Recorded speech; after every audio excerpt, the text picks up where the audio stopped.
अकबर को शिकार का बहुत शौक था। वे किसी भी तरह शिकार के लिए समय निकल ही लेते थे। बाद में वे अपने समय के बहुत ही अच्छे घुड़सवार और शिकारी भी कहलाए। एक बार राजा अकबर शिकार के लिए निकले। घोड़े पर सरपट दौड़ते हुए उन्हें पता ही नहीं चला और केवल कुछ सिपाहियों को छोड़कर बाकी सेना पीछे रह गई।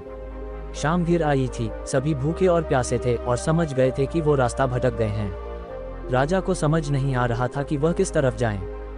कुछ दूर जाने पर उन्हें एक तिराहा नजर आया। राजा बहुत खुश हुए, चलो अब तो किसी तरह वे अपनी राजधानी पहुंच ही जाएंगे। लेकिन जाएं तो जाएं किस तरफ? राजा उलझन में थे। वे सभी सोच में थे किंतु कोई युक्ति नहीं सूझ रही थी।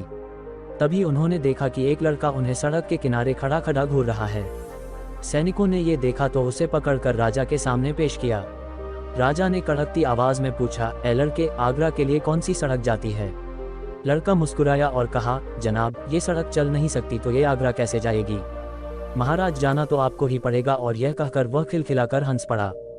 सभी सैनिक मौन खड़े थे, वे राजा के गुस्से से वाकिफ थे।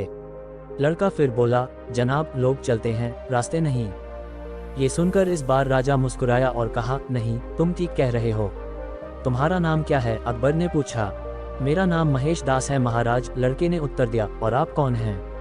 अकबर ने अपनी अंगूठी निकालकर महेश दास को देते हुए कहा, तुम महाराजा अकबर, हिंदुस्तान के सम्राट से बात कर रहे हो। मुझे निडर लोग पसंद हैं। तुम मेरे दरबार में आना और मुझे ये अंगूठी दिखाना।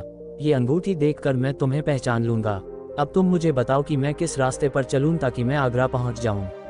महेश दास ने सिर झुकाकर आगरा का रास्ता बताया और जाते हुए हिंदुस्तान के सम्राट को देखता रहा। इस तरह अकबर भविष्य के बीरबल से मिले।